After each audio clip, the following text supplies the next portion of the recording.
Bonjour, moi c'est Rachel. Je suis la nouvelle service civique pour la coopération entre Crolles et Zapatoca.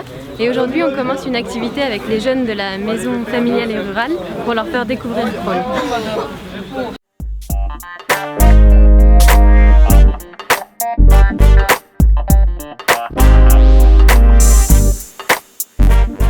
L'eau a toujours été importante partout et à Crolles c'était un lieu de vie parce que les gens venaient chercher de l'eau, il n'y avait pas d'adduction d'eau dans les maisons, donc il y avait toujours du monde, ça discutait. C'était le café du commerce du coin, les bassins.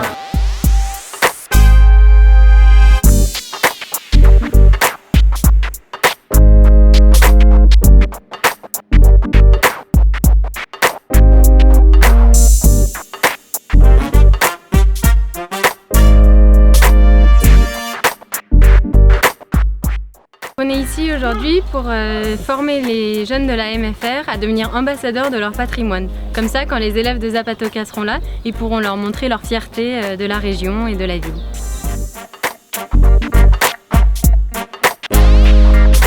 À l'époque, c'est une usine à ciment, une usine de ciment, fabriquait du ciment. La mine était au-dessus, ils creusaient des galeries pour sortir les cailloux et ils les faisaient cuire ici, dans des fours. Au plus bas, on va voir un aqueduc qui traverse le ruisseau. C'était pour faire passer la flotte de l'autre côté.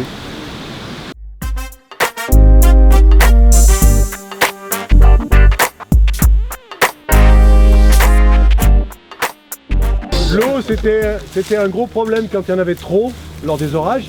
Et il fallait canaliser dans des maçonneries. Mais la plupart du temps, il n'y en avait pas. Vraiment pas ici, c'était du caillou. Là, on est sur une moraine latérale du glacier qui occupait la vallée. Et ils avaient des systèmes ingénieux. Ils profitaient de l'eau de ruissellement des grosses pierres comme ça pour la conduire avec des saignées quand c'était nécessaire dans des réserves comme ça. Et ici, là, il y en a une autre ici pour stocker l'eau pour les jours secs.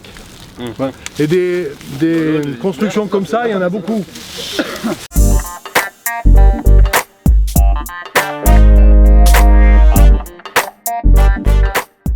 C'est une ruine médiévale.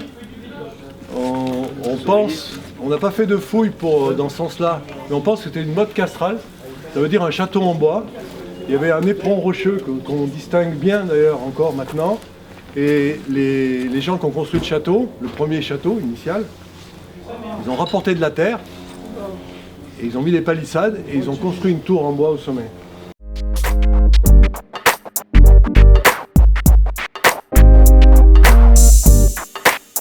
À partir du XIIe siècle où le château a été construit en pierre, XIIe, XIIIe siècle. Donc ça veut dire qu'ici il y a plus de 1000 ans d'histoire.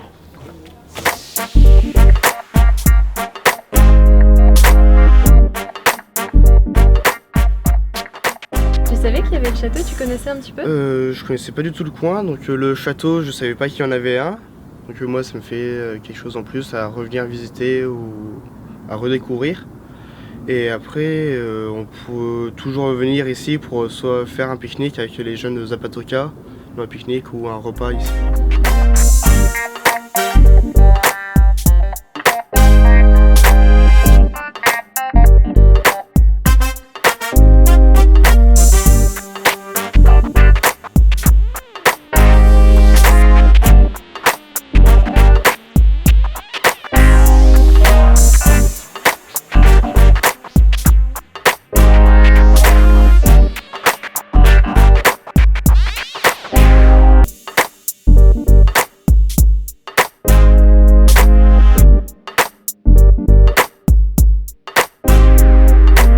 Je ne connaissais pas l'endroit, alors ça a permis de découvrir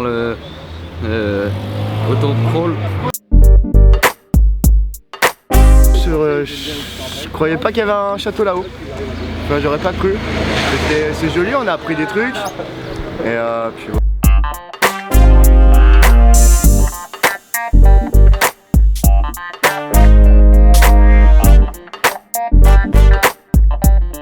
suis Gwen Prévost, chef de projet Colombie à Tetractis. Aujourd'hui, on a animé une session d'initiation au patrimoine pour les jeunes de la MFR de Crolles. Donc une première partie plutôt en classe et ensuite on les a emmenés sur un parcours du patrimoine à Crolles avec Monsieur Faure, adjoint à l'urbanisme, du coup sur les traces de l'histoire de Crolles. Voilà, on a fait une très belle balade avec Monsieur Faure qui nous a expliqué plein de choses sur le patrimoine et naturel et culturel de Crolles. Je pense que les élèves ont été intéressés, ils vont nous raconter d'ailleurs ce qu'ils en ont tiré. Et on se retrouve très vite pour d'autres vidéos sur la coopération entre Crolles et Zapatoca.